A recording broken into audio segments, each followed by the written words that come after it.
Standing Committee on Environment and Sustainable Development to order. We are continuing. We're continuing with our study on plastics, and just for the benefit of witnesses, because all the members know this. If you're not speaking, please put your system on mute, and when speaking, please speak through the chair. You may speak, of course, in either official language, and that's about it. As for the members, I would just like unanimous consent to end at 5:30, even if the bells start at 5:15. The vote's at 5:45. We don't have far to travel to vote, so if that's okay, then we'll end it at 5:30. So we have 5 witnesses with us today. One, I believe, is in the process of joining, and each witness has 5 minutes for opening comments. I think we'll start with Professor Curran, if that's okay. Yes, thank you. The floor is yours, please. Mr. Chair, thank you.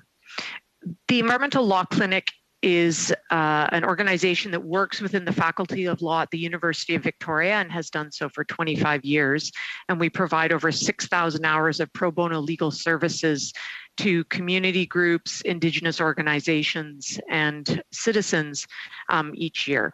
In 2017, we met with 3 members of Parliament at their request, who were the Honourable Gord Johns, Murray Rankin, and now Minister Jonathan Wilkinson, to discuss our clients' increasing concern with plastics, and specifically the impact of single-use plastics in the ocean, the freshwater environment, and as largely unregulated waste. And as you know, since then, the plastics issue has exploded. So as a lawyer, I'm not here to address the pollution issue for you. You have plenty of evidence in front of you regarding the pervasive and invasive presence of plastics in every part of our food chain, hydrological cycle, and in our lands. Clearly, we need to stop unintentionally treating our communities and natural environment as a dumping ground for low-value, persistent plastic particles.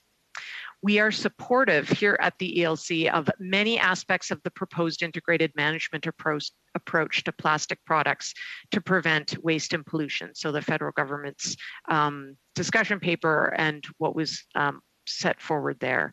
In particular, we agree that banning or restricting harmful single-use plastics is a priority and support the proposal to establish minimum recycled content for plastic producers.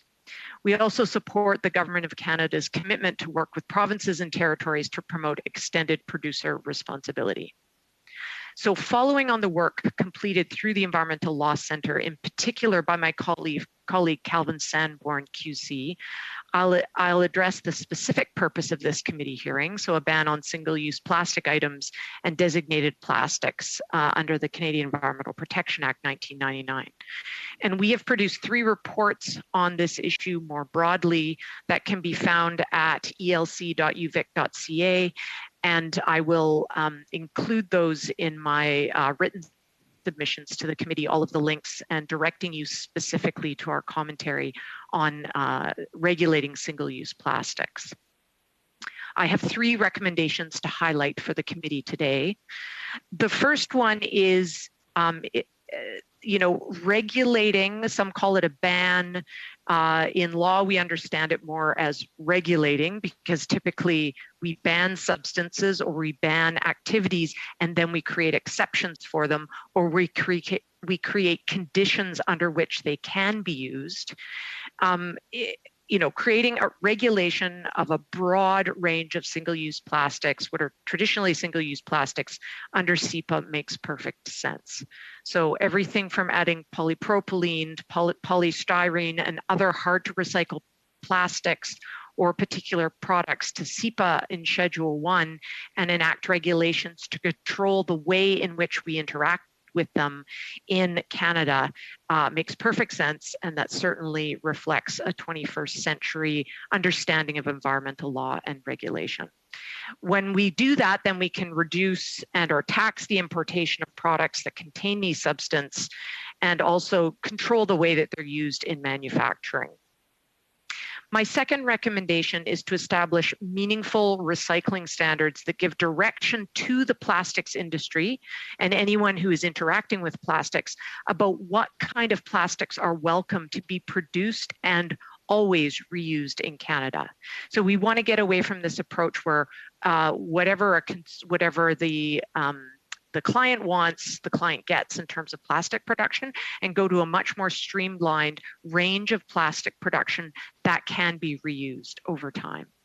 So these kinds of regulations involve mandating a minimum quantity of post-consumer plastic content in all products, in all plastic products from these listed substance, improve the reusability and recyclability of products made from these materials. And there's lots of other ways that this can be brought about as well.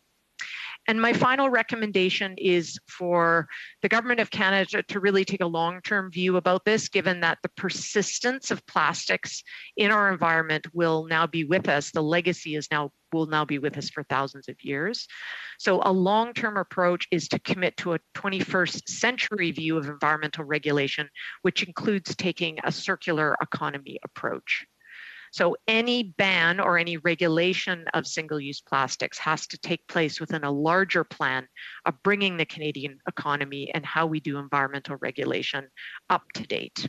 We still use the principle of dilution is the solution to pollution, and we no longer can, our environment can no longer withstand that approach. Thank you.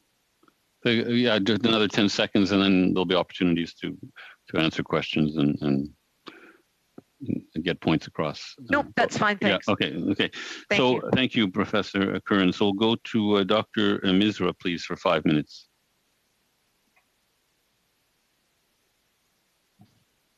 Dr. Misra, you're on mute.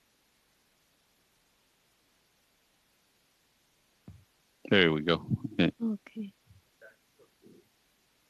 Okay, so thank you, Mr. Chair. Thank you to the entire committee for inviting me. My name is Manju Misra, and I am a professor and Tier 1 Canada Research Chair in Sustainable Biocomposites at the University of Guelph.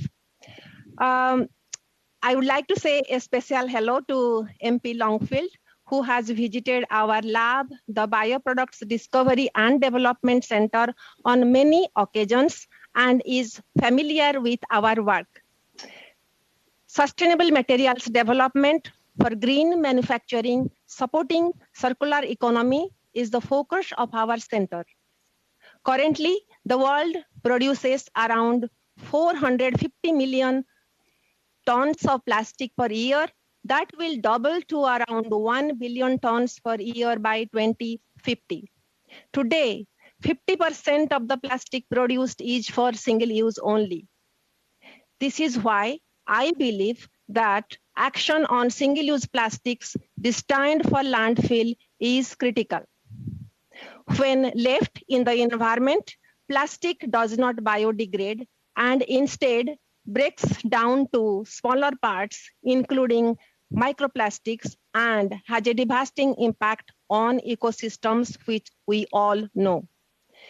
Around 90% of Canada's plastic waste is not recycled or recovered, and we need alternative solutions now. The Ellen MacArthur Foundation's New Plastic Economy Initiative has set actionable targets to reach 100% reusable, recyclable, or compostable plastics packaging by 2025. The good news is that leading Canadian companies have joined this initiative through the Canada Plastic Pact. To support these efforts, our research at the University of Guelph focuses on using biodegradable and compostable materials as commercial alternatives to single-use plastics. For the committee's consideration, I would like to highlight 3 key material segments that should be targeted. These represent over 80% of the single-use plastic waste. First, packaging with mixed materials that combine plastic, paper, and metals. Examples include single-serve coffee pots, yogurt and ice cream containers, and recyclable packaging with glued on labels that are destined for landfill. Our center facilitated the successful launch of the world's first fully compostable coffee pod with Canadian industry partners, Loblaws, Club Coffee, Competitive Green Technologies, and Formark. A classic example of industry-academia collaboration with support from the government. So far, over 1 billion of these compostable pods have already been used in Canada. Second, multi-layer protective films that recycling facilities cannot separate and therefore don't get recycled. Examples include Tetra Paks, chips, and cookie bags. Our center has developed a compostable solution with extremely high barrier and improved shelf life for food and pharmaceutical packaging. Thirdly, and most importantly, items that are impractical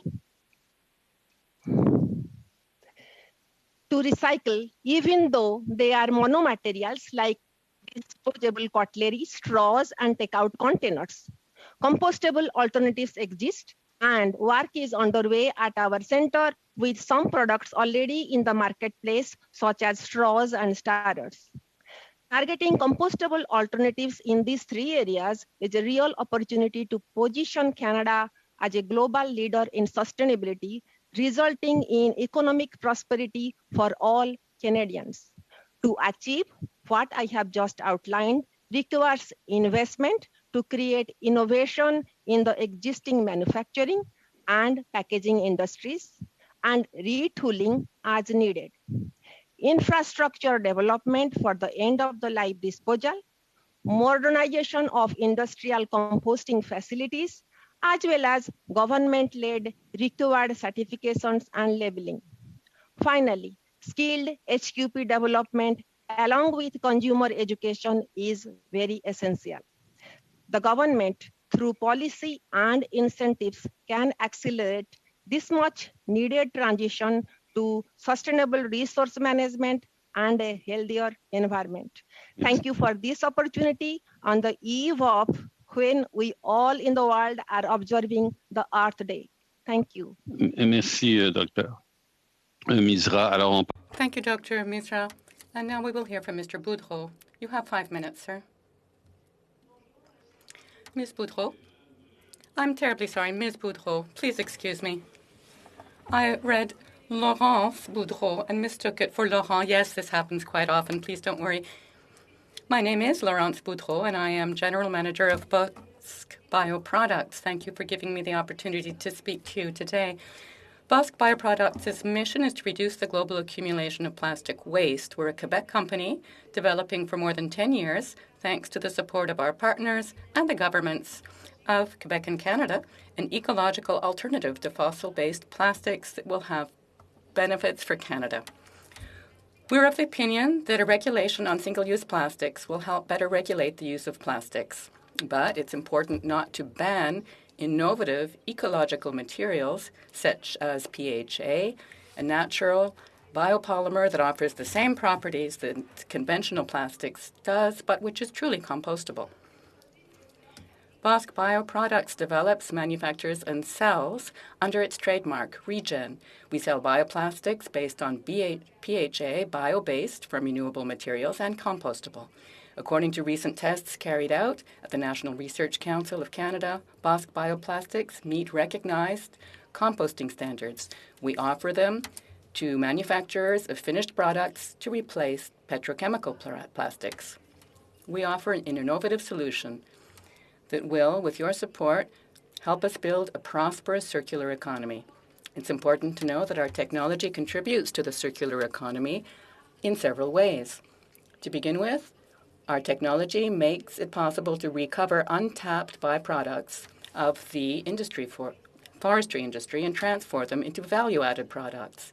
Our technology makes it possible to produce PHA, which is a sustainable solution to other end-of-life plastics.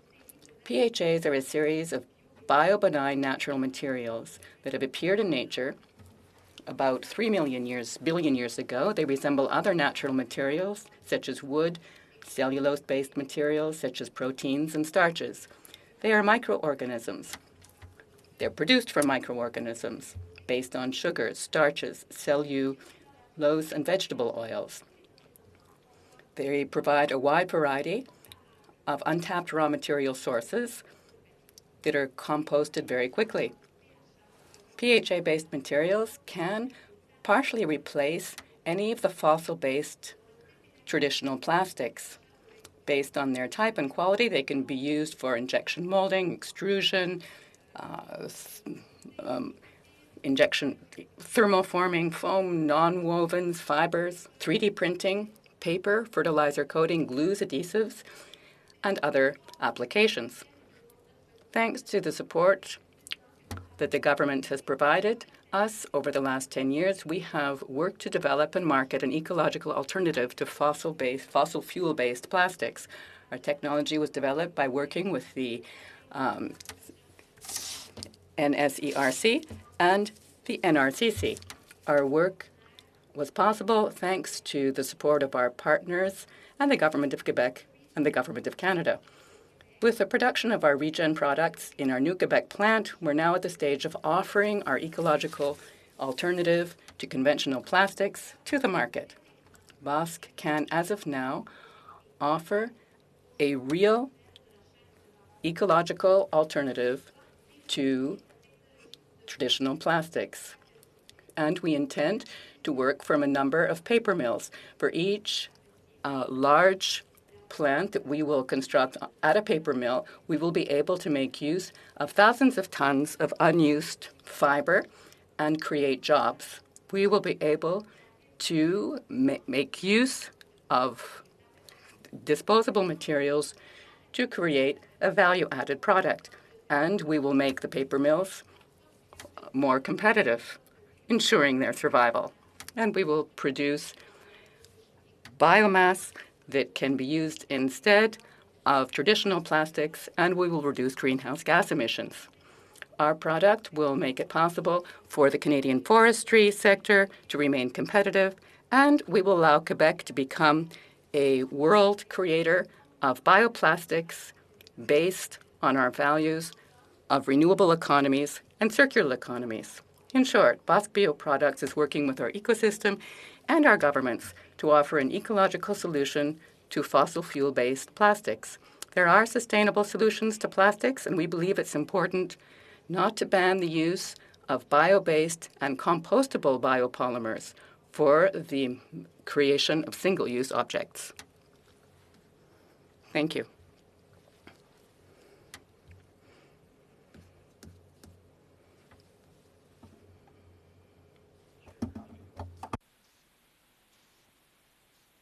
Alors, je recommence. Merci. So let me begin again. Thank you, Ms. Boudreau.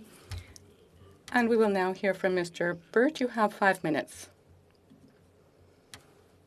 Thank you, everyone. My apologies for being a little bit late. Had some connection issues. It's a pleasure to be here this afternoon. My name is Michael Burt, and I'm the Vice President and Global Director of Climate and Energy Policy for Dow Canada. For more than 75 years, Dow has been proudly innovating in Canada. We develop basic chemicals and polymers used to make a broad range of innovative and technology-based products and solutions in the packaging, industrial infrastructure, and consumer care industries. Dow Canada is headquartered in Calgary, Alberta, and we have manufacturing locations in Alberta and Ontario and distribute products throughout Canada. We are one of the largest resin producers in the world. There's no question that the world has a plastic waste problem. We recognize that plastic waste must be dealt with, and this is an issue of paramount importance for our company. We do not believe it is appropriate, however, for the federal government to take unilateral action in this regard. We do not believe that CEPA is the appropriate tool for dealing with post-consumer plastic. The issue with plastic waste is not the plastic itself, but the behavior that allows it to leak into the environment. As a criminal law statute, CEPA is meant to punish actions, not objects. We are happy to see that the minister has recently proposed changes to CEPA that move away from the inappropriate toxic substances label. We believe the next step is a national framework tackling plastic waste, not a broad category of products. But Parliament must pass these changes as quickly as possible. Unless changes are implemented and passed before the addition of plastic manufactured items to what is currently Schedule 1, The inappropriate and incorrect toxic label will create significant confusion in the marketplace as consumers grapple between the distinction of what is in the news and how their food is packaged. We would urge the government to wait until these legislative changes have been adopted before moving forward with its regulatory proposal on single-use plastics. If the government continues down its current path, it is our view that the stigma associated with the toxic designation will persist. This will significantly impact the perception of plastic in Canada and around the globe. This will negatively impact the investment climate in Canada for the petrochemical sector and is directly at odds with the government's initiative to restart the economy, in which the petrochemical sector plays a critical role. Separate and apart from the naming issue is our view that the broad designation proposed inappropriately applies to all items manufactured from primarily plastic. This ignores the importance of most plastic items contribute to the world. It includes every electronic device society uses today, an endless array of medical and healthcare devices that are used to treat patients and diagnose illness, the packaging that keeps our food safe, fresh, and prevents food waste due to spoilage. To be clear, a ban will not deal with the fact that our waste management process needs improvement. A ban should be the last step the government takes as it works to deal with an issue, not the first. Our industry urged the government to build the appropriate regulatory framework to address plastic waste and to include all provinces in those discussions. To date, the government has not followed this advice. It has opted to take an existing tool and incorrectly apply it to the wrong problem. Plastic waste is the problem, not plastic manufactured items. We are strongly in favor of a new piece of legislation developed with the provinces and all stakeholders that can entrench a life cycle and circular economy approach to removing plastic from the waste stream. A post-consumed plastic is a resource to be captured, not designated as a waste. The same legislation can create the regulatory authority to build a national extended producer responsibility program involving the provinces, and a new act can invest in the technologies to foster chemical depolymerization. A new act can create the authority for recycled recovered content standards and provide a statutory authority to invest in the technologies that can repurpose recovered plastic to keep those molecules and valuable resources in the economy. The appropriate legislative pathway deals with the entire waste management value chain, in contrast to bans that don't get to the root cause of the environmental leakage and diminish the path to a true circular economy. The appropriate legislative pathway will not need to call plastic toxic to achieve these goals. In conclusion, no one believes that plastic belongs in the natural environment. We support actions to protect the world's oceans. If the government moves forward with its stated pathway to list plastic as a toxic substance, the impact on Canada's petrochemical place in the world will be profound. We believe that the government can achieve the same end through different means, and in doing so, foster investment as opposed to frustrating it. I would welcome the opportunity to answer questions on this vitally important issue. Thank you. Merci, Monsieur Burt. Thank you, Mr. Burt. And now, last but not the least, Mr. Saint-Hilaire, you have 5 minutes, sir. Thank you, Chair. Chair, ladies and gentlemen, members of the committee, thank you for hearing us here as you're working on this complex issue of managing plastic waste. I represent Tilton. We're a company in Quebec. We've been creating plastics for a number of years now that respond to the needs of the medical, food, and other sectors. Our packaging is used all over North America. Our clients are Loblaws, Sobeys, Metro, Saputo, Biscuit Leclerc, and many other companies, including pharmaceutical companies across North America. Since we got started, we've been in the forefront of technology and of environmental concerns. We cover all parts of the life cycle, from primary material to recuperation. It's a circular approach. Even before this became popular and public, we decided to work with 100% recyclable materials that are certified biodegradable. The real problem is as follows. We don't have enough plastic to recycle and to recover. We have to import recovered plastic from the United States, from Mexico, and elsewhere in order to work with it here. We've invested in our technology, our equipment, our R&D, working with international companies at the highest level of quality and environmental protection. We are one of the few companies able to truly use PET, polyester, at a high level. We've invested over $30 million in the last 5 years in our facilities, $20 million in 2020. Other investments are already underway. Our manufacturing equipment is run on hydroelectricity.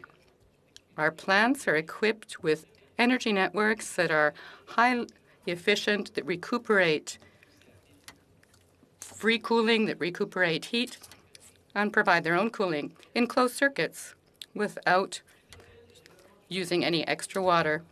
So circular economies and circular production methods are at the heart of our approach. When it comes to plastics, single-use plastics, we want to apply this approach too. The problem isn't the actual single-use plastics, it's the single use of the plastics. If we ban the plastics, what will we replace them with? In the sectors that we serve, banning plastics would create a number of problems. Hygiene, food waste, health issues. That's why we say that the real problem is the single use of the plastics. As a society, we must work harder to recover our plastic and reuse it. That's what we need to do. We need to develop government, municipality, and private source partnerships to make this possible. Invest to ensure that our companies do everything they can to recycle containers. Clients are aware of this approach, and they're asking for it to be applied. Governments need to back this up. In Quebec, the government has announced a restructuring of the entire recovery process. This is a step in the right direction. We show every day that this material can be reused, recovered, in a true circular economy. With the participation of the Canadian government, we can accelerate this turnaround that we've already gotten underway. Here are some recommendations for the committee. Invest greatly in triage centers. Make them better. Standardize the type of classifications based on the type of waste. Automatic triage seems essential. Impose a minimum of recycling for all plastics, water bottles, containers, and so on. Anything that is manufactured, distributed, or imported into Canada. This would ensure that we have enough plastics to recover, to really be able to reuse this material. Establish a license based on eco-responsibility. This would allow us to easily identify, as consumers, what type of plastic we're dealing with to be able to recycle them. Also mobilize all governments and municipalities and citizens behind a culture and a pride in recycling. Ensure that anything imposed on Canadian companies, producers, or users is also applied to imported packaging. To conclude, we're ready to play a role as a leader in this matter to create a real circular economy across Canada. We got involved in this a long time ago, and we want everyone to fall in step and to follow suit. So these are our recommendations. I hope you'll take them seriously, and thank you for hearing me. Thank you, Mr. Saint-Hilaire. So we will begin with a first round of questions. And I would like to welcome Ms. May, who has joined us here today. For the 6-minute question rounds, let's begin with Mr. Albas. Much, Mr. Chair, and I'd like to say thank you to all of the witnesses for coming today and sharing with us your expertise and views. So I'm going to start by addressing my questions to Mr. Burt of Dow Chemical. Now, I asked this of some of your industry colleagues last week. Could you be clear, will the designation of plastic as toxic kill jobs and drive away investment from Canada? We believe it will. One of the other hats I wear is I'm on the executive of the plastics division of the Chemistry Association of Canada, Chemistry CIAC. We have numerous individual companies, SMEs that operate throughout Canada.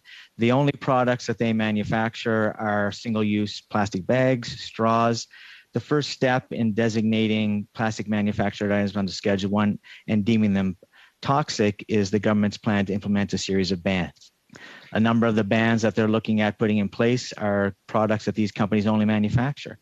The difficulty is that we've asked the federal government if they implement these bans, are they going to actually not allow them to be manufactured, imported, or exported?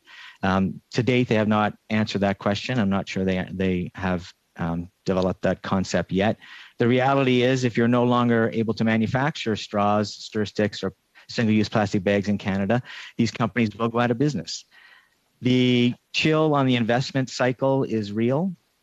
Dow Canada, like many companies in the resin producer chain, we continue looking at where we're going to invest our next facilities. Canada is very much at the forefront. We haven't received much investment in the petrochemical sector over the last decade. It's been mainly going to other parts of the world, mainly in the US. The difficulty is we manufacture virgin resin. If Canada is looking at deeming the product we manufacture toxic, we are not sure what the long-term implications are. If you invest the billions of dollars that these facilities take and their lifespan is 40 to 50 years, it can be an insurmountable risk to someone looking at investing in Canada. The reality is that toxic designation is incorrect. The federal government itself has indicated that plastic products are not toxic. The reality is the mechanism they're utilizing by adding it to Schedule 1 in SEPA is known as the Toxic Substances List. We were pleased that the Environment Minister indicated that they're going to undertake SEPA reform.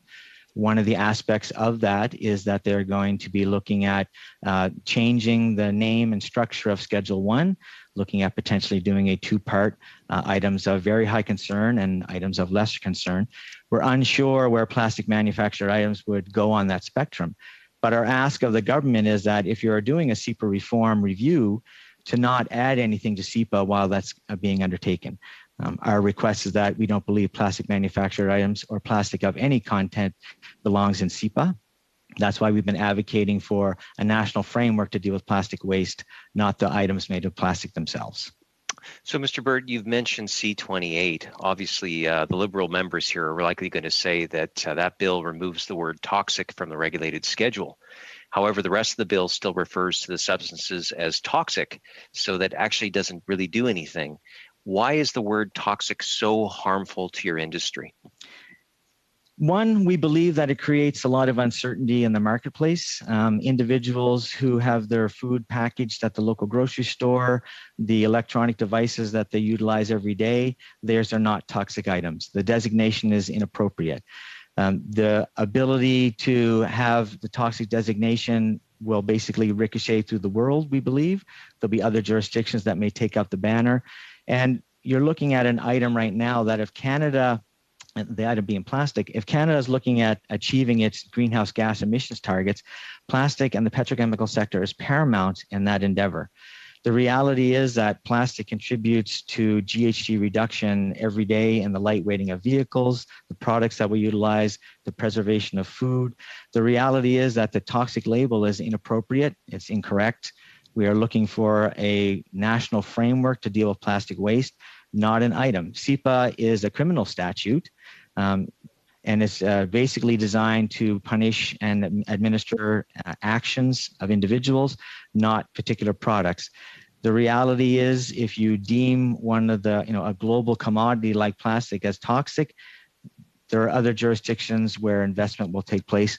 And unfortunately, Canada will lose out in one of its main objectives, being a leader in the circular economy and tackling GHGs.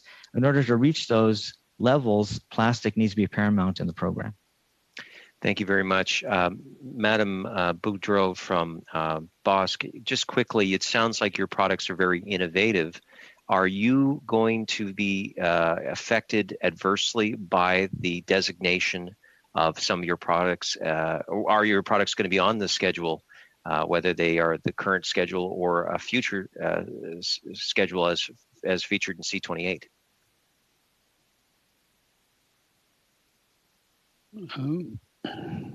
Madam. Ms. BOSC? Yes, the question is for me, yes.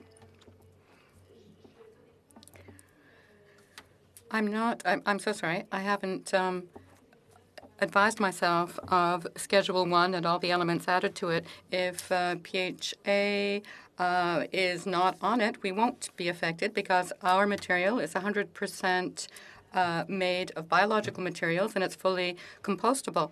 What we want to ensure is exactly that our material not appear on the schedule or be affected by the ban, because we're now offering a real concrete solution and a solution that is available to people. We want to ensure that we're able to continue offering our alternative to manufacturers who are the players in the economy in the plastics industry.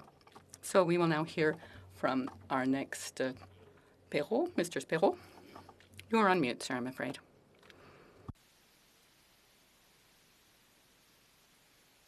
Mr. Biddle?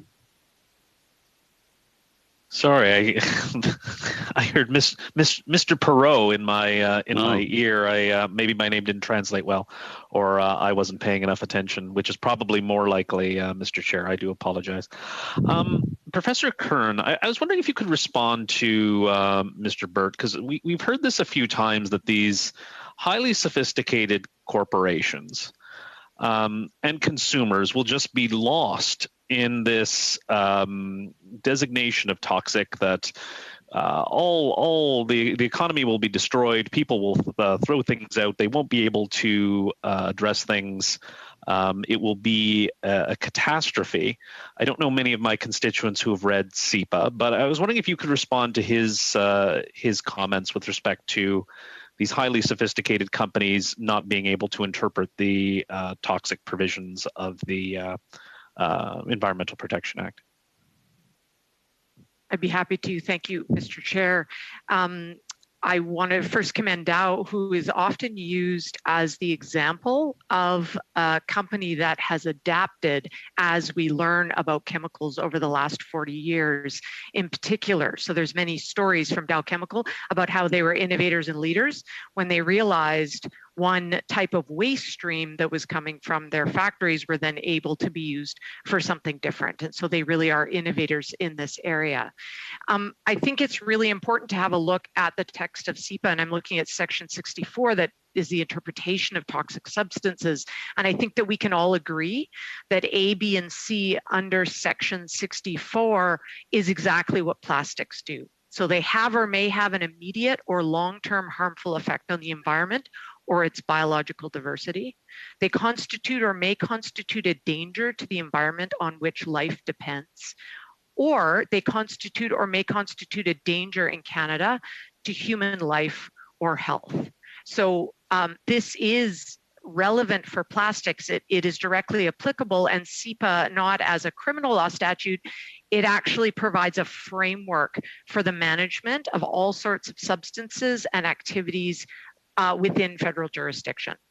So as you know, federal jurisdiction is somewhat unique and shared in this area, and that the regulation of substances really is a tripartite endeavor between the feds, the provinces, and municipalities. And in this area of plastic, every single level of government would like to take action in that way. So there is a high degree of consensus between the provinces and the federal government about banning certain types of substances, banning certain types of plastics for the express purpose of better regulating what can then be produced and come into our environment so we can use it again in a variety of different ways.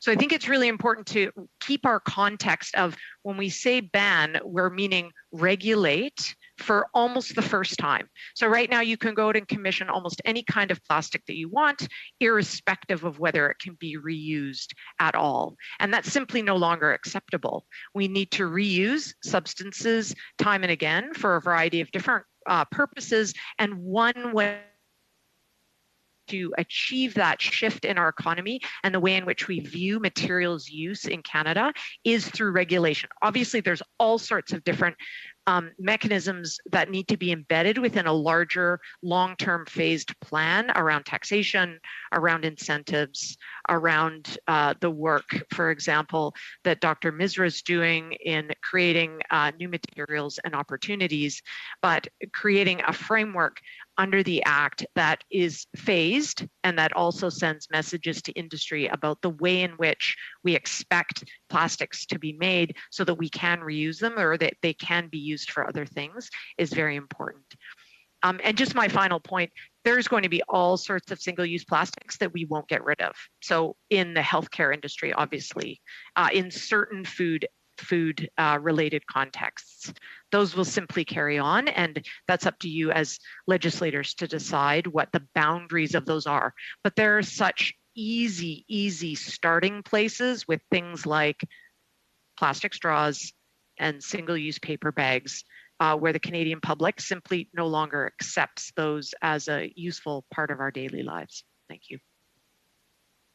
Thank you so much, and I do apologize. There might be some crying in the background, but I appreciate that response. It seems to me that some of the largest companies in the world are confounded by this very simple definition and will crumple under the weight of it, even though it's very clear. Mr. Chair, how much time do I have left? That was a 45 seconds, including the answer. 45 seconds. Well, I guess I just want to say thank you. And it's just a bit surprising to hear this from major corporations who are highly sophisticated to try to suggest that this isn't clear, that this will cripple their business with a definition that is fully clear. So I thank you, Professor Kern, and thank you, Mr. Chair. Thank you, Mr. Biddle. Madame Posé, la parole est à vous pour 6 minutes. Ms. Posé, over to you for 6 minutes. Thank you, Chair. And thank you, of course, to our witnesses. You know, I would like to be able to speak to each of you separately and ask you all the questions I have, but let me begin with Mr. Burt, the Vice President of Dow. You've told us that your company is active in as much as that it's asking a lot of questions about the use of plastics. But I would like to go back to something that your president, Mr. Fitterling, said recently, and this was reported in the Financial Post. A number of companies in your industry as well, in your sector, have said the same sort of things, have brought the same sort of complaints to us here at the committee. So I would just like to say something about it. To begin with, it seems that your sector was suggesting that we have insufficient scientific evidence, but there is considerable scientific evidence as to the harm that plastic waste causes the environment. There are no scientists who will contradict this right now. It's something that's without any doubt a fact. And one of our witnesses just said so. And the federal government also evaluated this before suggesting that single-use plastics be added to the schedule. Several hundred pages have been published on this by Health Canada. Finally, listing a plastic material as toxic is to ensure that the government is responsible for managing the substance to reduce the net harmful effects it has on the environment or on human health. And we know that Canadian environmental law does respect the important concept of precautionary interventions, which is recognized around the world. If you're not entirely sure if there could be a harm, then proceed with due care. Moreover, components of vehicles, medical use plastics are not single-use plastics. We needn't bag them all in the same place, if I can put it that way. That would be disinformation. You've spoken about investments. Now look, the shareholders' dividends were $1.something billion in 2020, only one quarter, and the total treasury of the sector at the end of the quarter was $14.6 billion, up by $3.9 billion compared to the prior year for your sector. So it's clear that Dow Chemicals is doing very well. Now, let me ask some questions. Your company produces polypropylene in various formats. And let's talk about it. That production is for a number of single-use products. And so you are working within the value chain of plastic, single-use plastics. The resin itself is recyclable, yes, but only as a fiber. My question is simple, and just yes or no, please, and then I'll go on to my next question. Do you intend to progressively abandon the production of virgin resin?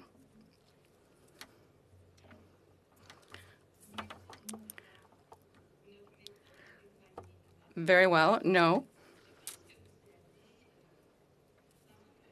So I think that you have, it's quite clear, all the chemists, all the scientists that Dow Chemical has hired, I think they would be well placed to contribute to the new circular economy. So aren't you considering producing some novel products, some novel technologies to be able to support the circular use of your products? I'd like to answer a few of the questions that you posed to me. So initially, actually, Dow does not make polypropylene. We are the world's largest manufacturer of polyethylene. So most of our products do not go into single-use plastic. We do sell a lot into the food wrap business, but we do not sell into the single-use plastic bags, the straws, the stir sticks, the six-pack ring holders. Most of our products go into durable goods. We sell a lot into the automotive industry, the electronic industry. So the bans that the federal government is looking at imposing, they do not impact Dow to a very, very small extent. We are very proud of our financial performance. You don't get to be a company that survives for over a century by doing the wrong thing. We are one of the top diversity and inclusion companies. We are an innovator. We solve the world's problems. You highlighted a very important point. You talked about the impact of plastic waste on the environment. That plastic waste is detrimental. That plastic waste needs to be addressed. We wholeheartedly agree. Plastic waste is critical. It is a detriment to the environment. And that's why we are confused as to why the federal government wants to tackle plastic products when really they should be tackling plastic waste. The reality is the world doesn't have a plastic problem, but it definitely has a plastic waste problem. And that's where we would like to see the federal government do most of its investment in products and solutions going forward. The reality is that from an investment standpoint, Dow Canada, we are a profitable company. I'm a Canadian born and raised. I'm always advocating for investment from my company in the country that I love. And one of the mechanisms that we do that is to make sure that the jurisdiction we operate, the jurisdiction we want to invest in, is basically has the correct legislation in place to deal with the products we're looking at manufacturing. Right. Okay. We are innovators. Good. Yeah, excellent. Okay, Mr. Bachrach for 6 minutes, please. Thank you very much, Mr. Chair, and thank you to all of our witnesses. It's especially good to see Professor Curran with us, given the pivotal role that the environmental law center has played in the impetus behind the topic we're talking about today. And she mentioned the meeting with former MP Murray Rankin and, of course, Member of Parliament Gord Johns and MP Wilkinson as well, who's now our Environment Minister. Professor Curran, I wonder if you could start out by just talking about the proposed ban on single-use plastic and where it fits in the larger effort to combat plastic pollution. Yes, thank you through Mr. Chair. I guess, to me, I sort of draw the analogy with water regulation, and you might all feel like sort of letting your minds wander. But I deal a lot with water, and we virtually do not manage water in Canada, except in a few areas. We have very little conception of who is using water in what quantities, and ultimately then what that means for the level of pollution in those water bodies. The Great Lakes accepted to a certain extent at a macro scale, but through communities across Canada, we haven't even begun to scratch the surface of understanding the way in which we use that fundamental resource. And I would say the exact same thing about plastics. So plastics as a product and as something that has helped our economy evolve in an efficient way are virtually uncontrolled in terms of us as citizens, as you as parliamentarians asking the question of what is it that we expect, or what will we tolerate from an industry in terms of our long-term view of how it is we want to use our natural resources, and then also what comes out the other end in terms of plastics. So a plastic bag ban, or a single-use plastic ban, which a ban is a form of regulation that needs to be quite nuanced and leads to more nuanced regulation, is really the absolute minimum bar for having some sense of recreating or shifting the industry into something that allows for a much more intensive use of that input as a natural resource. So it's really, we always use the analogy, it's low-hanging fruit, it's the first step, it's a really, really very low bar to have for entering into that conversation about how we want to retool our regulation and our economy for the circular economy. Thank you for that answer. Now, we've heard many arguments from Mr. Burt on behalf of the plastics industry, and it made me think about all of the products that Canada has banned because they've been problematic over the past decades. And listening to his arguments on behalf of his industry, I wonder if you could speak to parallels. Like, are these common arguments that we hear from producers of substances and products as part of the conversation about whether they should be more strictly regulated by our government? Yeah, so another sort of gross analogy would be the forest industry. So 40 years ago, particularly in British Columbia, forestry was what drove British Columbia, and it certainly massively contributed to our education and public healthcare systems. And there were very few regulations on how forestry could occur. However, as we began to understand the impact of forestry on fishery stocks, on the long-term sustainability of communities in terms of the way in which different areas were allowed to be cut over a certain amount of time, then of course we brought in regulations at a provincial scale for doing forestry in a certain way that takes a much more long-term view. And so we have now in BC a world-leading set of agreements between the 7 nations in the Central Coast and the provincial government called the Great Bear Rainforest Agreements. We could point to Haida Gwaii as well, and your involvement, the federal government's involvement in marine management there. But the Great Bear Rainforest Agreements takes explicitly in provincial law, in the orders under the provincial forestry legislation, a 250-year time frame that respects Indigenous values in certain ways and looks at sustainable forestry and sets an annual allowable cut over a 10-year period. So this is with the forest industry at the table, negotiations over a 10-year period, and taking a 250-year time perspective. So if we would like to evolve to a circular economy, then we need to take a much longer term perspective, have a phased approach to the implementation of regulation, and allow for that adaptation. I hope I'm not naive enough to think that Canadians will simply stop using throwaway products or single-use products, because I do think that there is an element of convenience that we all like. However, this is as a first foray into better shaping the way in which industry occurs in Canada. It's quite clear that, the environment cannot simply be used as a dumping ground for activities or for products that industry deems acceptable. There is a public interest function between the creation of a product and the disposal of it that the federal and the provincial governments fulfill. Understood. Thank you very much. Thank you. We'll go to our 5-minute round now, starting with Ms. McLeod. Is Ms. McLeod? Yes, there you you betcha. are. Okay.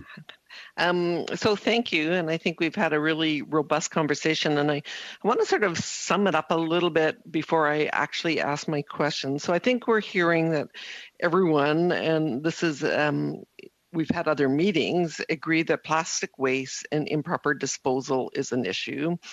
And I think we can pretty well agree that there's times when feasible alternates can be used, and that we're learning more and more new products, as we heard from Madame Boudreau, are being developed and will be very appropriate. We also have heard that right now and for the foreseeable future, plastic at times will be the only solution. And we've heard that recycle and a circular economy is important. And, the volume issue by Mr. St. Hilaire was interesting, because if we diminish our use to a degree, we sort of might impact our ability for that circular economy. So where I'm hearing is a disagreement is around the labeling of toxic, and we can maybe talk about my other points later. But so, Mr. Biddle's talked about, well, it's a simple definition, and I did note, Professor Curran explaining the definition, but I can tell you what the public think. And when the public hears something labeled as toxic, all of a sudden when, that plastic IV bottle goes up, or my meat is wrapped in wrapping, it's not a simple definition. It is a perception by the public of significant harm that's going to be caused to you by that label. So, I would say that there might be a few people on the Environment Committee and others that understand what the definition is, but the general public have an understanding of toxic as a certain thing, and it will be create fear. And I think it is a justified comment. So I guess my first question, Mr. Burt, first of all, does that reflect your thinking in terms of the labeling, or am I off base there? No, that's exactly the position that we've been advocating for, is that you're correct. I mean, the large corporations, we understand the definition. We've read the statute. We know what the legal implications are. The reality is it's the confusion in the marketplace. Every day, plastic is ubiquitous in the environment and in the world right now because it has so many varied uses. And when you start labeling something as toxic, which as soon as the federal government released Gazette 1 and indicated they were going to add plastic manufactured items to Schedule 1, the toxic substances list, immediately other geographies around the world picked up on that, and there was news reports that Canada is about to deem all plastics toxic. The fact that they're looking at plastic manufactured items, not specific polymers or the actions associated with them, it's a broad category of everything that's manufactured with plastic will be on the toxic substances list. Okay, so the next thing, and I know sometimes, well-meaning changes are made with implications and ramifications, and I'll use a small substance. CFIA all of a sudden determined that a small substance, and I won't get into the technical details of a product where they changed the sort of level that was allowed in a product within Canada, and all of a sudden it started to impact. I have a company in Kamloops, it's called Absorbent Products. It created this anti-caking agent for cattle feed. And now all of a sudden, because of that designation and that very tiny change by CFIA, he can't export his product any longer to the United States. So I guess if we are looking at, potential implications, do we have any concerns in that area? Because certainly this product was deemed in the United States an appropriate food additive for cattle, and all of a sudden, a business with 30 or 40 jobs has been shut down because of a very minute change in Health Canada CFIA. So is there any concerns or worries in terms of ramifications down the road? So yes, the reality is we don't know where the legislation will take us. There are criteria associated with toxic products, and there are free movement across the border. We have the new USMCA agreement between Canada, United States, and Mexico. toxic products are heavily regulated under international trade. If you deem a product toxic, there are certain criteria that you have to adhere to. And as I alluded to earlier, the federal government has not indicated if they ban these items, are they also banning the manufacture of them? Are they also banning the export and importation of them? That's the slippery slope that has a lot of individuals and corporations in the entire petrochemical value chain that is very concerned. The other issue is we have 6 items right now, and it's not actually 6 items. The last bullet point of the 6 items that the federal government is proposing to ban is a broad spectrum of food takeaway containers made of hard to recycle plastic. Okay, we'll have to move on now to Mr. Baker for 5 minutes, please. Thanks very much, Chair, and thanks very much to all our witnesses for being here today. Unfortunately, I can't ask all of you questions, but I, like Madame Posé, would appreciate the opportunity to do so. I'm going to direct my questions to Professor Curran to begin. And Professor, you in your response to one of my colleagues said that the ban on single-use plastics is a low bar. I think that's the language that you used. And I'm wondering if you could explain why you say it's a low bar. Certainly, thank you for that question through Mr. Chair. The reason it's a low bar is that it is, they are arguably the most visibly polluting types of plastics that we have. And they are not necessary for our day-to-day carrying on of society. So I'm thinking specifically of plastic straws and of single-use plastic bags, for example. And there are always exceptions. So in the healthcare field or for other reasons, but the reason it's a low bar is that this, with all types of new regulation where we're considering changing things for the first time, it's pretty rare that we impose an outright ban on everything. It typically that we do pilots or we do test cases or we start with a particular realm of a substance or an activity. We then regulate it, and then people's behavior starts to change. And the perfect example for that is our Blue Box recycling program across Canada.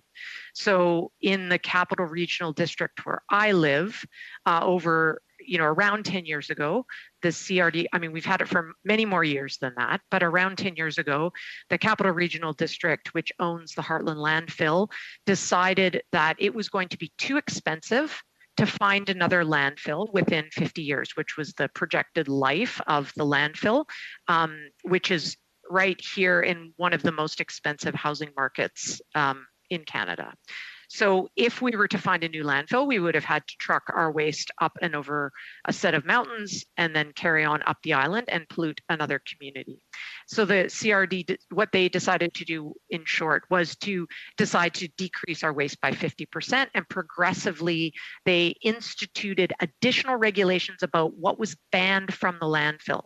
So suddenly we're taking a lot more types of plastic in our blue boxes. We can no longer put yard waste or food waste in our garbage cans, and they have met their targets to reduce waste by 50% within 5 years, actually. So that's exactly the same analogy for this slow but incremental regulation of plastics. We shift behavior over a period of time and allow that change to occur. Okay, and then what would be potentially, if ban on single-use plastics is a low bar, what would be the next step in raising the bar after that? Yeah, thank you, Mr. Chair, through Mr. Chair for that question. There are lots of other great recommendations, and again, moving towards a more fulsome view of the circular economy, which then provides opportunities for businesses who are in this industry. And one would be to require a minimum amount of recycled material in all types of plastic that are produced. But in order to do that, you have to have the input, as another witness said, you have to have the input. And so those inputs have to be the kinds of plastics that are reusable. And so then that's why you need the first step of regulating or directing what kind of plastic is brought into Canada, is manufactured in Canada, so that then you can then, when you go on to reuse it and require minimum recycled content for certain kinds of products, then you actually have that input. And that is starting on the cycle of the circular economy in Canada. Okay, thank you very much. Chair, how much time do I have? About 25 seconds Q&A together. Okay, 25 seconds. In 25 seconds, Professor Curran, you called it an easy starting point, abandoned single-use plastics. Why is it easy? Well, it's easy because it's very visible. And there is, in my view, there's a broad consensus, both at the government level and at the citizen level, that something needs to be done. Perfect. Okay. Thank you. Madame Posé, la parole est à vous. Ms. Posé, over to you. Yes, thank you, Chair. My question is for Ms. Boudreau. I would like to congratulate Ms. Boudreau for what her company has been able to do. And given that I have 2.5 minutes and that the timer is ticking, I will ask you, if you don't have time to answer the questions, do send in a written response. I have a 3-part question. Can you tell us how much time it takes for your products to decompose?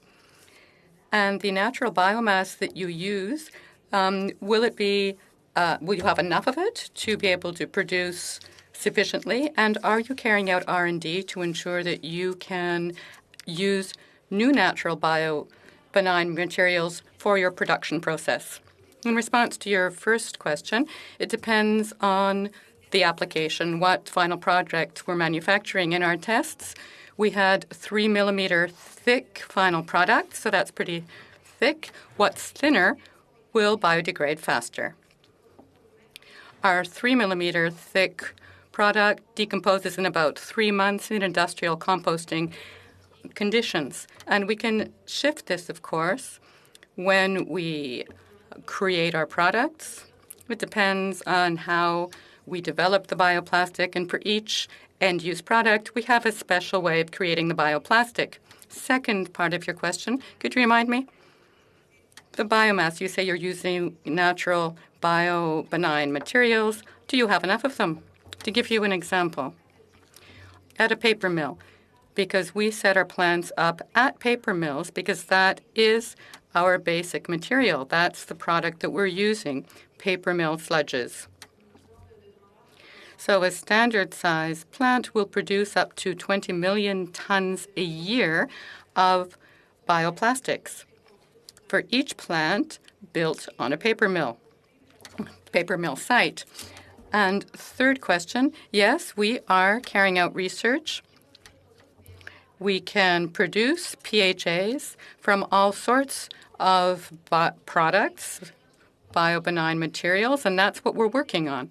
We want to be able to work with the food industry, bioproducts. There's so many sources of carbon that we could use to produce PHAs, and that's something we're working on. If we want to be a major player, we want to be able to work with different types of materials. I have no further time for Mr. Saint-Hilaire. No, I'm so sorry.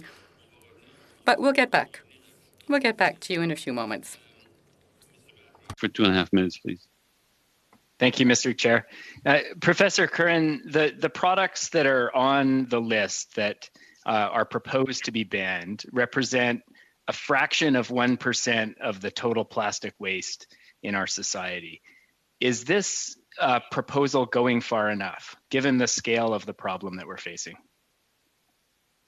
Thank you for the question, and I'll answer through Mr. Chair.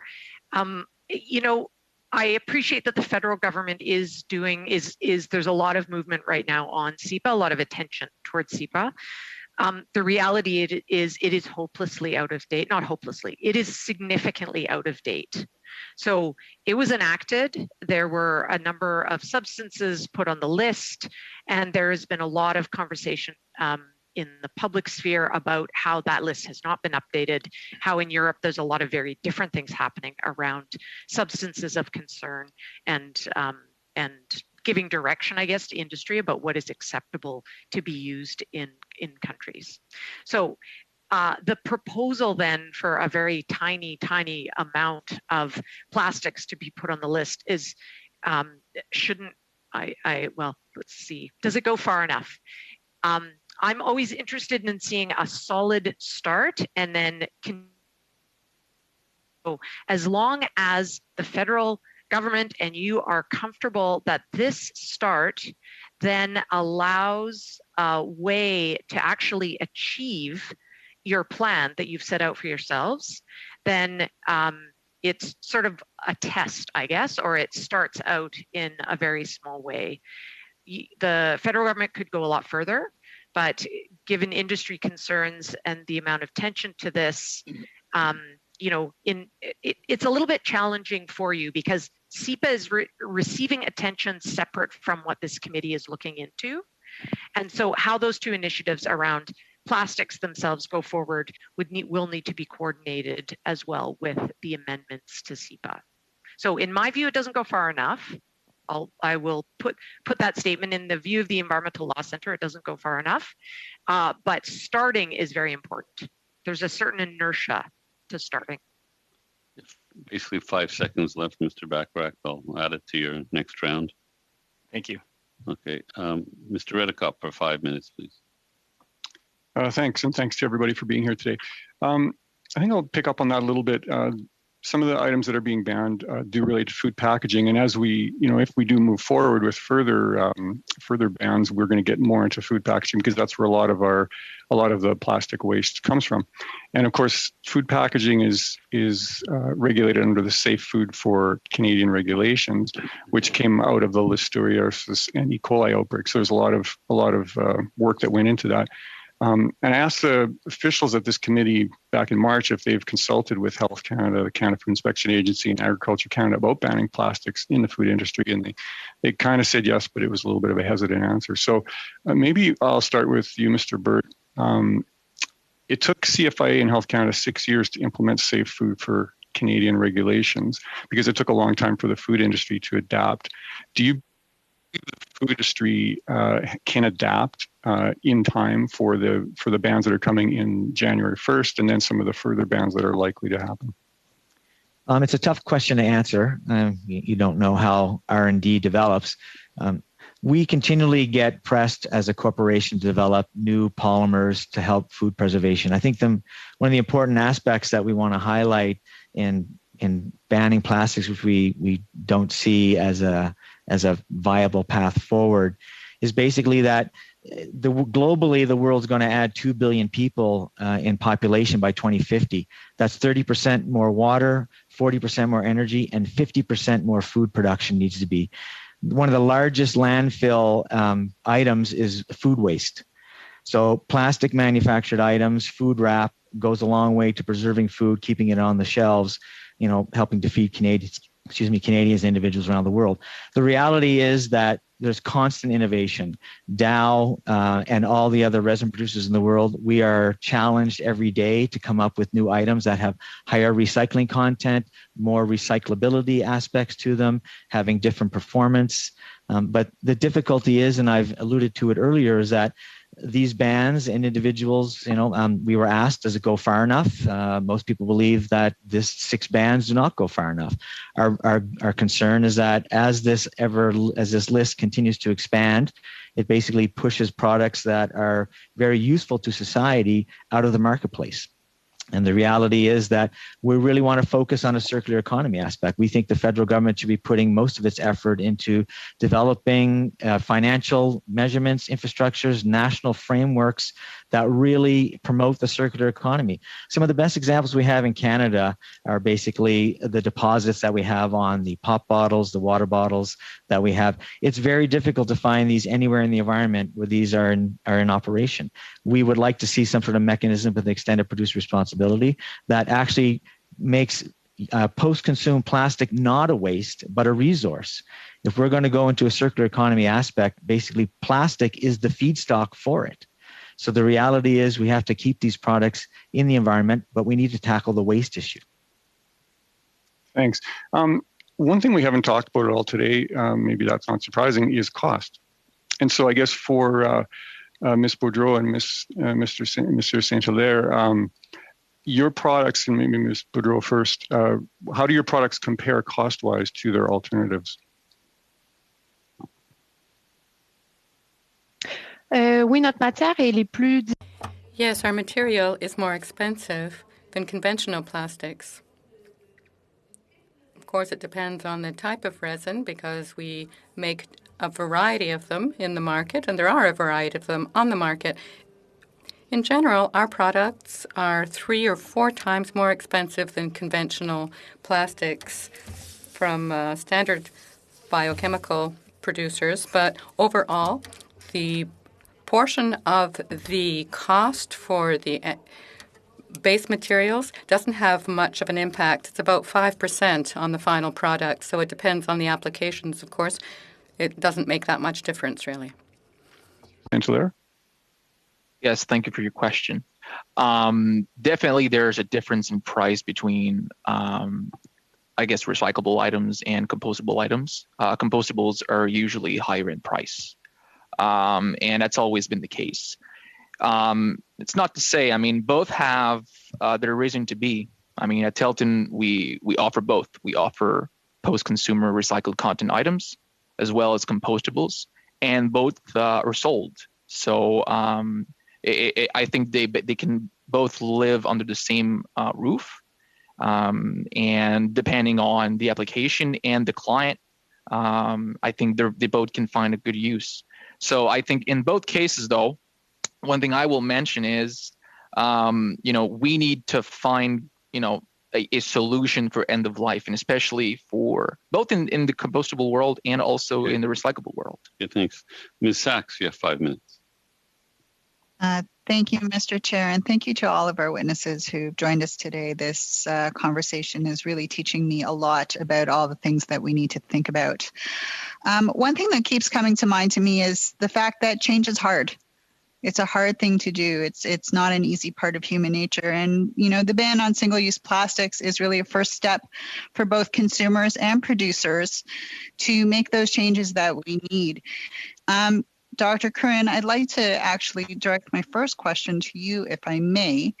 I'd like you to expand on your comments on the use of SEPA Schedule 1 for listing of plastic waste and why you say this is the appropriate venue for regulation. And I'll be specific for a reference here, is that in SEPA Schedule 1, it also includes carbon dioxide as toxic, and carbon dioxide is used in food production. There doesn't seem to be an exodus of carbonated beverages in the industry in Canada or elsewhere in the world.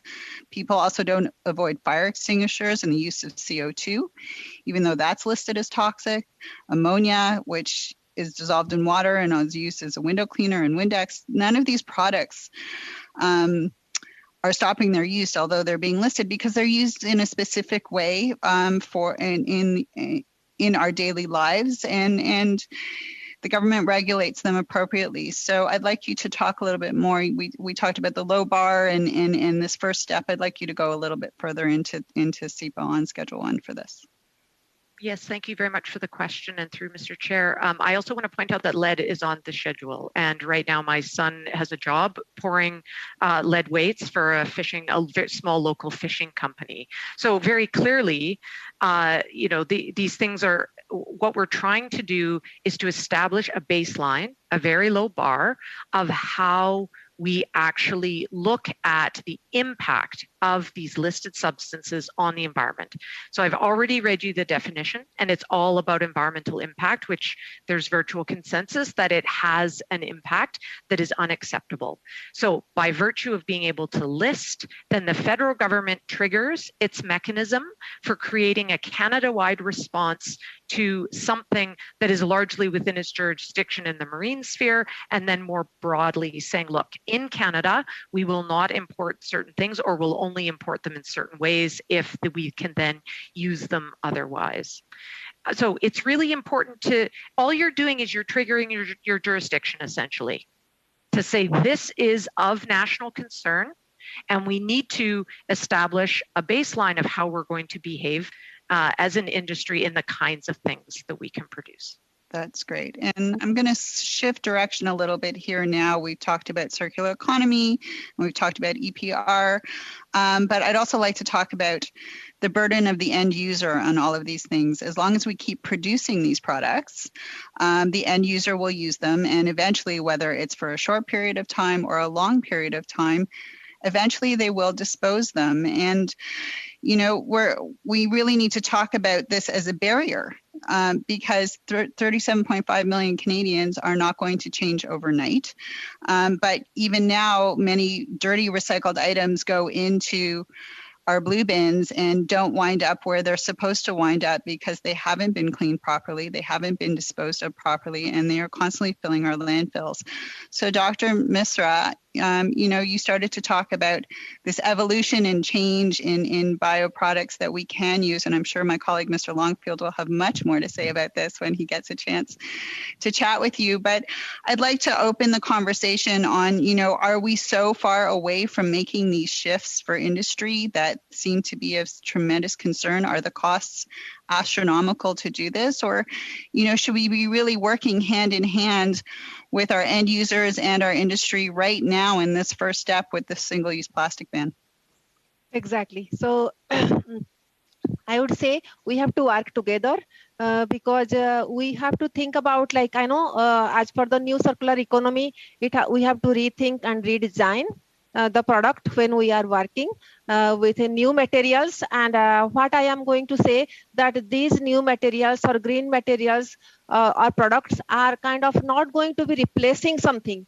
They should stay as standalone as an innovation or innovative material. And so therefore we have to work together as a whole group, like industry, university, then like in industry, there are a lot of partners, including consumers as well as end users. So everybody have to be responsible for entering into this innovation and also taking part in the innovation and then taking the fruits of the innovation, which right now is not truly cost competitive. If you say in the whole scenario, of course, in our product, this is cost competitive, which we kind of designed as that way, but not for everything. So but we have to make one cultural shift. Okay. Unless we do the cultural shift, we can never go to innovation. Thank you. Thank you. Could you just, Dr. Misra, could you maybe raise the microphone bar just a little bit? It was, yeah, okay, I think that'll be better. Okay, so we'll go to our third round now, starting with Mr. Albus for 5 minutes, please. Great. Again, thank you, Mr. Chair. So, you know, when we were debating Bill C-204, MP Longfield pleaded that the industry was saying that the bill was going in the wrong direction. Yet on this issue, they seem disinterested to what industry has to say. So our committee has been getting many letters from plastic producers on this. And I quote, there are letters upon letters, and they are all saying the same thing. This is dangerous for their business, will not help us to recycle, end quote. Do you, I give this again to Mr. Burt. Do you agree with many of the letters that we're getting here that the government has made up its mind and it's not listening despite you knowing your business? That's what we believe. We've been working with the federal government, provincial governments for years now on this plastic file. It appears as most of our comments have fallen on deaf ears. The real concern for us is obviously twofold: the plastic designation as being toxic and the bans. Earlier comment and testimony highlighted the fact that there are many items on Schedule 1, but very few of them are banned. This is plastic manufactured items is being put on Schedule 1, in our opinion, for the whole purpose of banning some items. And we're concerned is that this list will continue to expand. And that's what got most of the industry in Canada that's in the plastic value chain space very uncomfortable, because we're unsure as to what the next thing that's going to be banned is going to be placed on the list. That's very interesting, because the last line that I used, I used a direct quote from MP Longfield from C-204 debate. So I don't have much time, but Mr. Burr, what do you say to Liberal members who were so strident about listening to your industry then and ignoring you and many of the other businesses that you've mentioned today? The chemical industry, we have been very adamant about working with the federal government and provincial government. We think a national strategy to tackle plastic waste is paramount. We are willing to put dollars and investments into making sure that moves forward with advanced recycling technologies.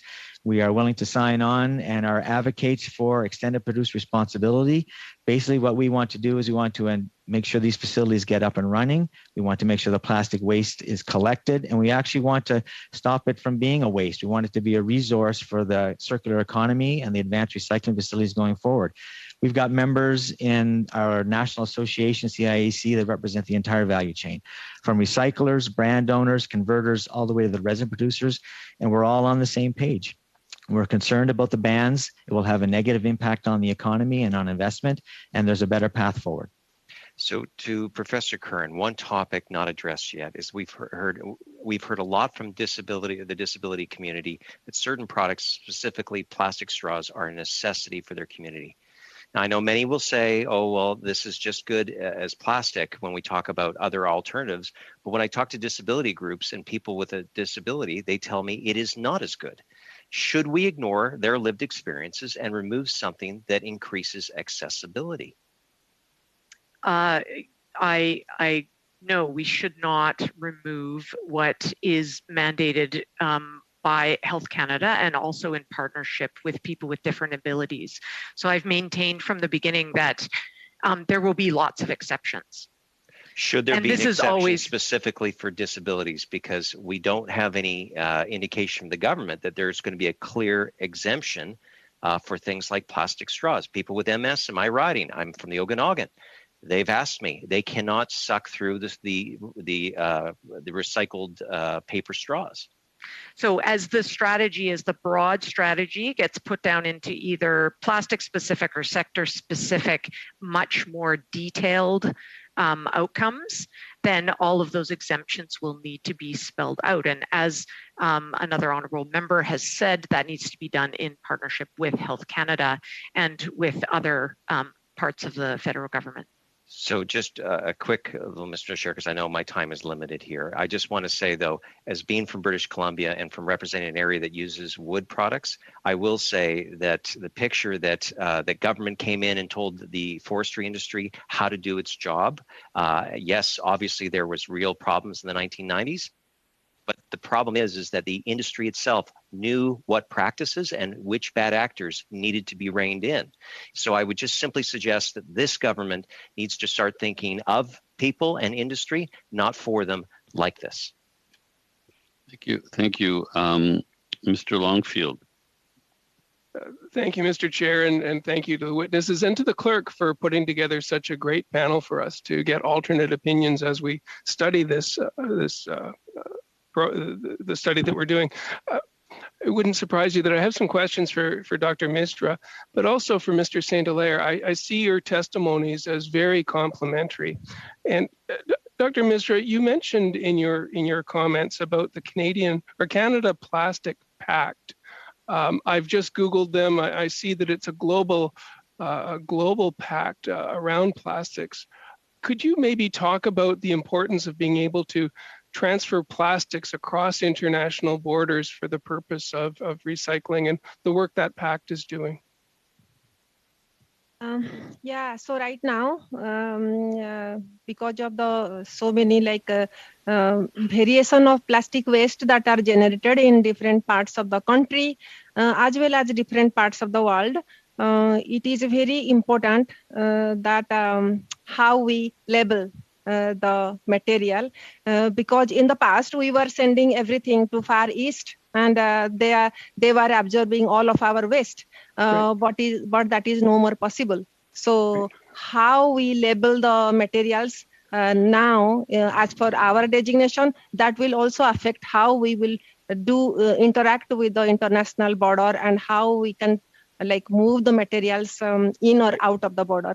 Terrific. Yeah. Thank you.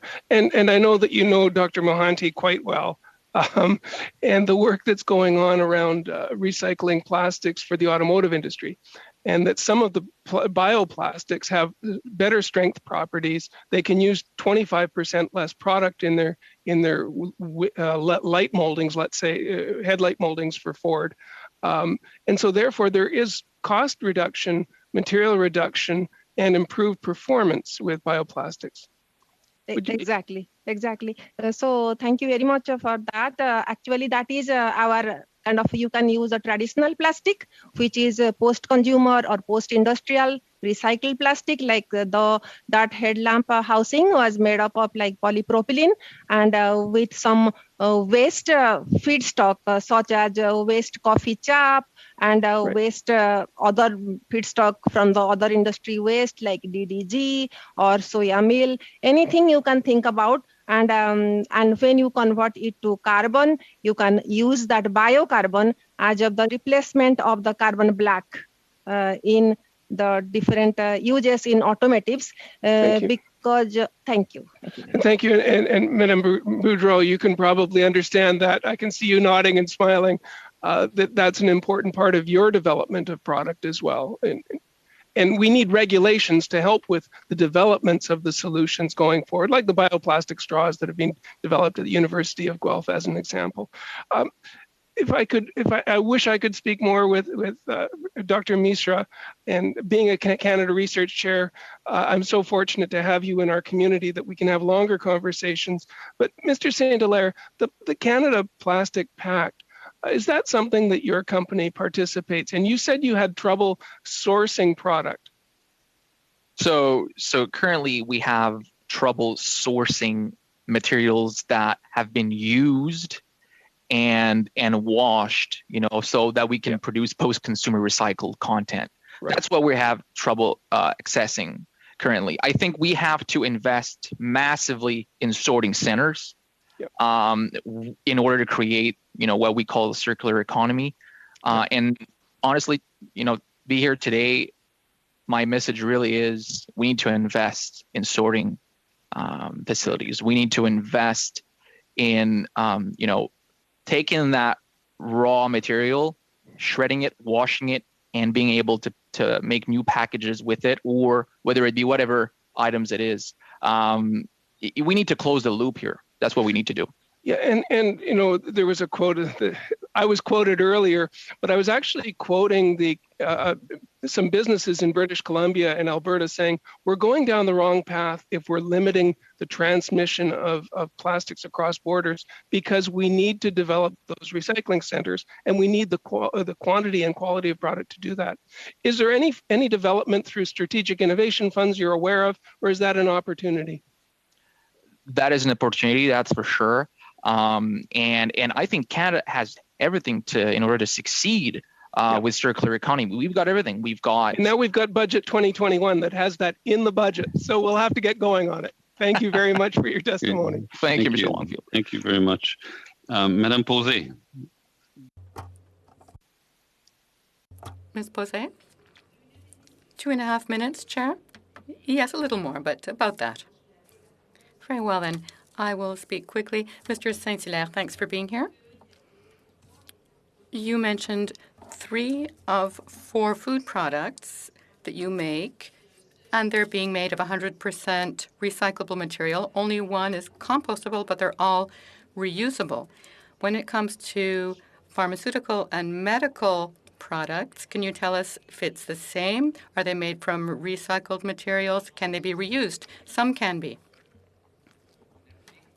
We apply the same standards for the pharmaceutical sector as for the food sector when we make our products. These markets are very similar. Let me mention as well that, recycled plastic, when it's properly recycled, when it comes to us, it's FDA approved, so it's food safe. Once again, I think that the main issue right now is the difficulty we have getting our hands on such material from Canada, from Canadian sorting centers, in order to be able to make new packaging from it. We have trouble getting the material here locally. Yeah, that's our issue. Thank you very much. Let me ask Dr. Misra. Or Ms. Misra, another question. A number of companies have said that pulp and paper bio-based products can be dangerous because they have acids in them. We've received some communication to that effect. Could you tell us what the difference is between a bio-benign product and a compostable product?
From your reports, the European focus on the circular economy, the over 30 countries and other jurisdictions that have banned plastics or taxed them in a certain way that's meaningful.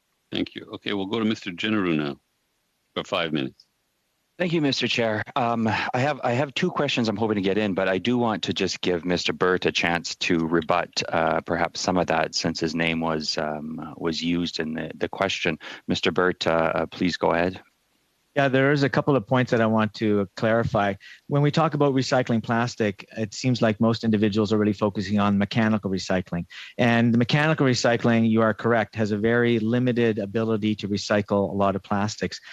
That's not the future of plastic recycling. It is definitely something that's going to have to continue. It's a great quiver that we have to tackle plastic waste. But advanced recycling technologies, gasification, pyrolysis, is a Quebec company, PyroWave. They take the multi-laminates, the chip bags, the polystyrene, they put them in a reactor in the absence of oxygen, no GHG emissions coming off, and they depolymerize. So they take a polymer and they take it down to its base polymers. That's what Dow and that's what the industry is advocating for. We can then take that, whether it's ethanol, methanol, rough grade diesel, and that is then blended back into our facilities and turned into virgin resin. The advantage of that is that it meets all Health Canada specs. Basically, you're taking it right back to the base monomers so that you can create polyethylene, polypropylene. That's the future of recycling. It's advanced chemical recycling using these new technologies. They've been around for quite some time. They're advancing exponentially. Basically, all new recycling facilities that go forward are going to be based on some of these advanced recycling technologies. And the reality is that you don't have to do as much sorting. So the MRFs that we were talking about, these are the sorting facilities.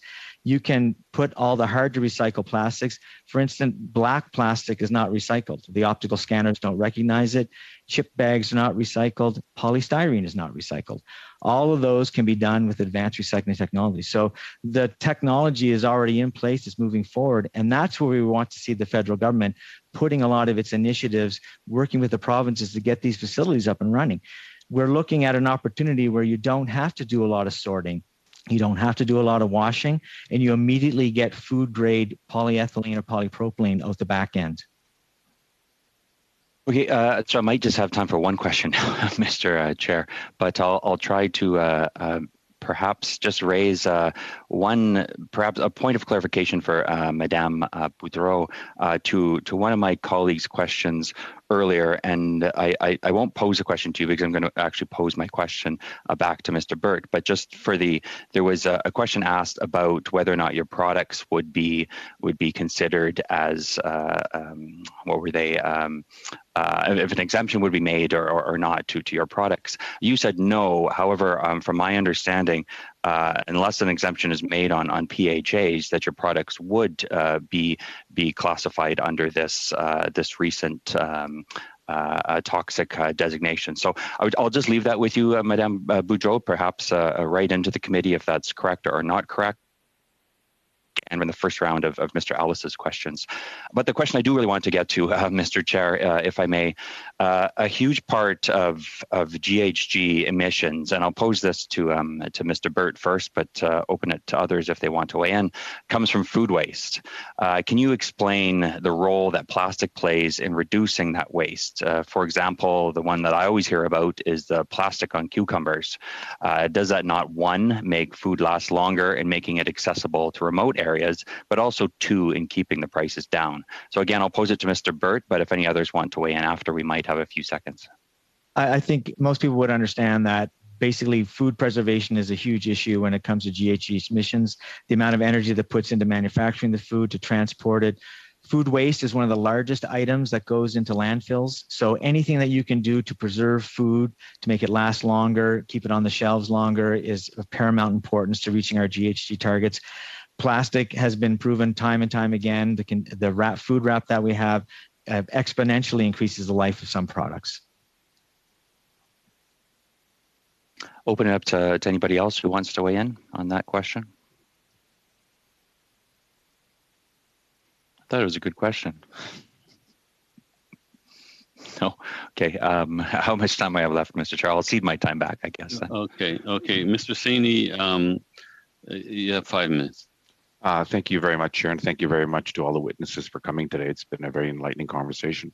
Dr. Mishra, I'd like to start with you because I'm kind of interested in some of the work that you've done. I reviewed your paper in 2018 that you wrote, Composite from Renewable and Sustainable Resources. And I'm interested in the fact that when we talk about commercially available bioplastics, we're generally talking about hybrids of both bio-based and fossil-based composites. You noted that 100% of bio-based plastic composites have limited success in some applications. I'm wondering if you could elaborate for all of us or on where you see the future for the 100% bio-based plastics and what obstacles you see standing in their way of mass adoption. Thank you very much for the great question. The main thing is whenever the bioplastics, different kinds, and whether they are synthetically made or they are from the natural resources like starch or lignin or cellulose, basically whatever the product you make, this somewhere lack the performance. And that is the main things that they don't perform well. For example, if you need like really high barrier, high moisture resistant material, like making a packaging for bioplastic, it is not possible as itself. But we can make a packaging from polypropylene, we can make a packaging from polyethylene or PET as individual polymer, which is not possible in case of biopolymer. So that's why we do always like hybridization of minimum two or more polymers along with other additives to make it like really price and performance competitive, as well as processability, because that is also important that the traditional machineries can process the material where it has also hurdles because it degrades as it goes to the temperature of processing. Normally polypropylene processed at 200 degrees centigrade, the compounding, that cannot happen with bioplastic. Therefore, Sorry.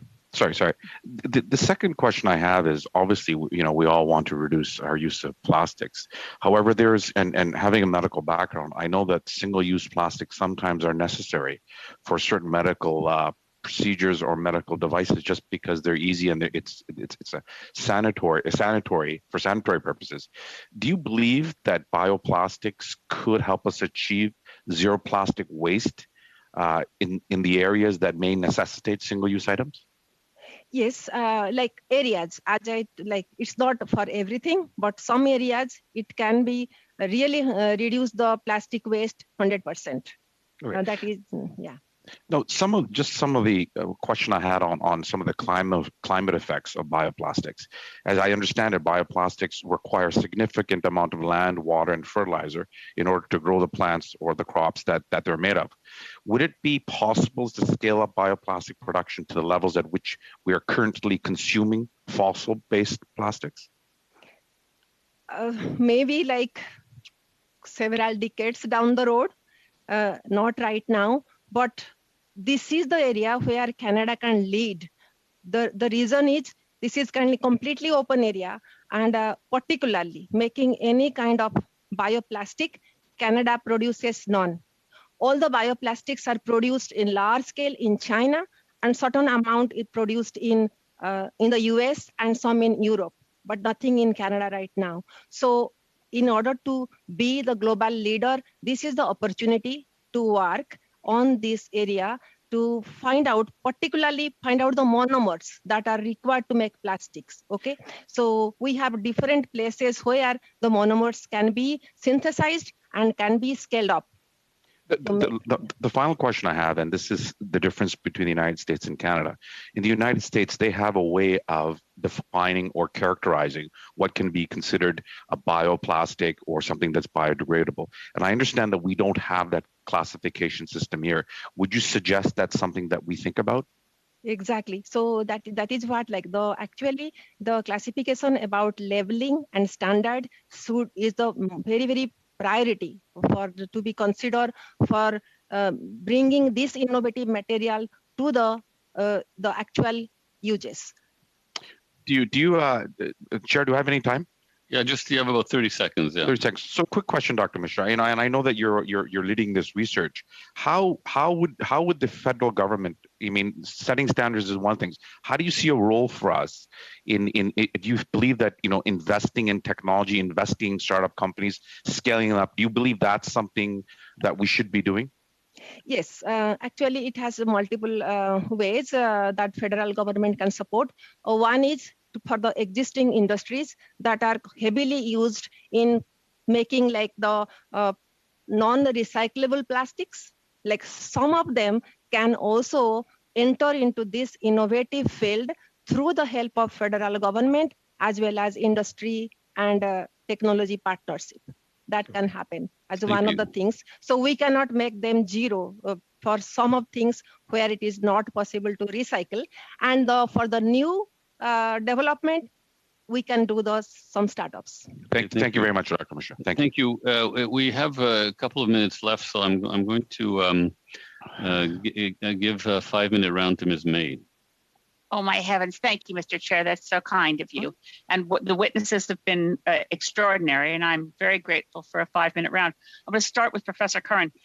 As we look at moving through a circular economy, and you see this as a good first step, I'm wondering if, looking at a second step, I'm very concerned about the polystyrenes that are not intended as single-use products, but which, and as she will know, living in this part of the world on southern Vancouver Island, we have a tremendous problem with debris created by products that are not durable, that they're in the marine environment. So I think she'll know what I'm talking about. We have sometimes polystyrenes in floats and buoys used along wharfs, on docks, in boats, and we have fleets of volunteers that try to go through our beaches to collect little tiny bits because they do get consumed by fish. They are marine debris. I see my friend Taylor nodding. I wonder if, Professor Curran, if you think that this should, we have some forms of styrofoam, to use the conventional term, already listed under SEPA. Would you think that we could act at the same time to deal with non-durable plastic items that are used in a marine context? I think that the marine context, in addition to sort of a Canada-wide context, the marine context really takes some additional consideration and some special thought, because as you know, you can't go to a beach in British Columbia, and I've been on very remote beaches in the Central Coast, and you find polystyrene everywhere. And so this is, an omnipresent and persistent problem that can't be addressed as a waste stream. It's impossible to deal with because it is in the marine environment, it gets broken apart, and then you simply can't deal with it as waste. So it needs to be dealt with farther upstream, farther up the production chain in a way that's meaningful so that we don't have the waste produced. And conceptually, and I certainly take Mr. Burt's point from the manufacturing side that we don't have a problem with plastics, we have a problem with plastic waste. But is it possible that our conceptualization, I hate to throw this spanner in the works, of single-use items may not be as useful a frame as durability? Because some items that are not single-use are not durable at all, as such as polystyrene used in a marine context. And there are other times that there are single-use items, as some have pointed out, that are for medical purposes, where you start carving out an exception. I mean, I do want to ban all single-use plastics, make no mistake, but I'm wondering, conceptually, can we frame this to make sure that our focus is keeping plastics out of the marine environment? Yeah, I think that that's an interesting, as you say, a reconceptualization. And really what you're getting to is what is the utility of the thing being produced? Does society have to deal with it after it's been produced? Or is there some ongoing either durability or use for it in another context? And I think that that's the question that has to be asked of the production aspect of plastics and everything that goes with it. Yeah. I want to question Mr. Burt if there's still time, and that is that I note that Dow has been producing some very useful food storage items that are not immediately disposable. They'd have some I think they're called, if I'm remembering the brand name, Affinity. I wanted to know if as consumers seek ways to avoid our own plastic waste in our own kitchens, is Dow looking ahead to shifting to produce more of those kinds of products so that your profitability goes forward? I mean, the time I negotiated the most with Dow was in getting the Montreal Protocol, when initially in your corporate history, it wasn't the best record, but then the management shifted and said, okay, this is coming. We're going to have to reduce chlorofluorocarbons. We see that happening. We're going to shift our product line and go to alternatives to ozone depleters. Could you go to an alternative and be profitable that wasn't a throwaway piece of plastic wrap? For 30 seconds, Mr. Burt. We believe so. I mean, we are an R&D company, and that's what we do. That's how we make our profit. We respond to our consumer demands. And right now, the demands from the people that we sell to, the converters who we make resin. We don't actually make the plastic bottles.